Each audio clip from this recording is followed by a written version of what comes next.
चार बने मल पाए चढ़े नित्य पर को अबर घेरा है रिज कंठ गए पर वार कहें बस धावर को दुर्ग धर्म धरे पर दुख धरे तन त्याग करे मोह ठावर को दिन फिर पितावर दे सकता हमारे पर जग को ओम कुणवंतु विस्मारे। आओ हम सब मिलकर के सारे विश्व को आर्य अर्थात श्रेष्ठ बना दें, श्रेष्ठता की ओर ले जाने की प्रयत्न करें। कुर्बन्ने वे कर्माणी जिजे विशेष समाह एवं तो नान थे तो अस्तु न कर्म पते नहीं। वेद का आदेश है, भगवान की वाणी है और कहा गया है कि हम सभी मिलकर के श्रेष्ठ वातावरण में श्रेष्ठ कार्य को करते हुए अपने जीवन को 100 वर्ष की आयु का बनाएं, स्वस्थ निरोग रहते हुए। कुर्बन्ने वे कर्माणी जिजे विशेष और कर्म करते हुए ऐसा नहीं कि हम 100 वर्ष का जीवन तो प्राप्त कर लें, आलस प्रमाद में पड़े रहें, कोई कार्य नहीं करें या जो कर रहे हैं वो हमारा अनर्गल हो, हमारे धर्म मार्ग से अलग हट के हो, ऐसा कोई कार्य नहीं करें और 100 वर्ष का हमारा जीवन हो। तो 100 वर्ष तक परमात्मा से ही प्रार्थना है कि हमारा शरीर स्वस्थ रहे, निरोग रहे, बलिष्ठ रहे और हम श्रेष्ठता का वातावरण बना के चलें इस भावना के साथ में। क्योंकि सृष्टि कहता है कि हम जो परमात्मा ने प्रकृति रूपी धन हमको दिया हुआ है उसका हम उपभोग कैसे कर पाएँ, कैसे हमारे लिए, हमारे परिवार के लिए, समाज के लिए, पूरे राष्ट्र या पूरे विश्व के लिए हम इसमें से मिल बांट के खाते हुए चलें। क्योंकि सृष्टि कहता है, वेद कहता है कि केवलाघव बहुत केवलाघव, जो केवल अपने लिए बना करके, अपने लिए कमा करके खाता है उसको कहा ये पाप खाता है, पाप का खाता है।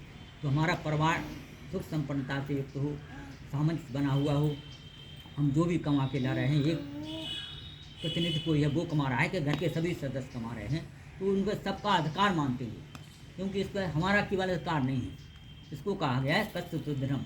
हम विचार लगाएं कि ये धन किसका है यार, और विचार लगाने से हमें पता लगता है वेद के माध्यम से कि जिस परमात्मा का दिया हुआ हमें उपभोग करने के लिए तो है, हमारे लिए नहीं कि हमारे घर में रहे। दूसरा हमारा पड़ोसी अगर भूखा बैठा है तो भूखा पड़ा रहा है, उसको भी नहीं हमारे यहाँ से चला जाए, चाहे हमारे चूहे कुत्ते बिल्ली खा जाएँ, नष्ट व्यस्त हो जाए। तो इस भावना से हम काम नहीं करें। हमारी भावना हो कि हमारे यहाँ जो है हमारा काम चल रहा है, दूसरे का काम चल रहा है, हम सब मिल बाँट करके घर में सामंजस्य बने, समाज में सामंजस्य बने, हम अपनी धर्म और संस्कृति के लिए सजग रहते हुए, इसके लिए लड़ाई लड़ते हुए सदैव उच्चता की मार्ग पर चलें। ऐसी भावना के साथ में यज्ञो वे श्रेष्ठतमं कर्म, इसी कहता है कि यज्ञ हमारा श्रेष्ठ उत्तम से उत्तम कर्म है। लेकिन उस यज्ञ की श्रेणी में ऋषियों ने कहा है सर कि केवल यह हमने जो अग्नि जला दी, आहुतियाँ दे दी, यही श्रेष्ठ यज्ञ कर्म नहीं है। यज्ञ कर्म का मतलब है हमारे परिवार में सामंजस्य बना हुआ है, वो यज्ञ का कार्य चल रहा है। हम अपने बच्चों को दीक्षित शिक्षित कर पा रहे हैं, वो यज्ञ का कार्य चल रहा है।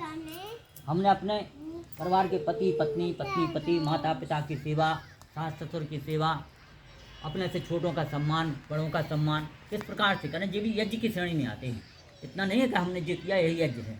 तो इसीलिए कहा है जो वे श्रेष्ठतम कर्म, जो भी उत्तम से उत्तम कर्म हैं वो सब यज्ञ की श्रेणी में आ जाते हैं।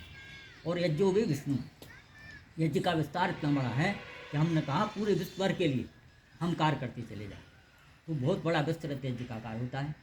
और हमारे ऋषियों ने जो परिपाटी हमें दी थी जन्मदिन बनाने की, या कोई भी हमारे जो 16 संस्कार होते हैं, इन संस्कारों में कोई भी संस्कार ऐसा नहीं होता था कि जो हमारे यज्ञ के माध्यम से नहीं, श्रेष्ठता के वातावरण से और इस यज्ञ जीवों को देने के माध्यम से, ये सभी हमारे कर्म यज्ञ की श्रेणी से प्रारंभ होते थे और अंतिम तक, अंतिम जो कहते हैं अंत्येष्टि संस्कार तक, वहाँ तक यज्ञ की प्रक्रिया चलती थी। तो यज्ञों को तो हमें कभी अपने जीवन में कभी भी इनके आलस प्रमाद की वजह से या किसी उसकी कमी से छोड़ना नहीं चाहिए। और हमारे महर्षि मनु ने, उसके बाद महर्षि दयानंद जी ने 5 यज्ञों का विधान जो किया, कर्म होना चाहिए।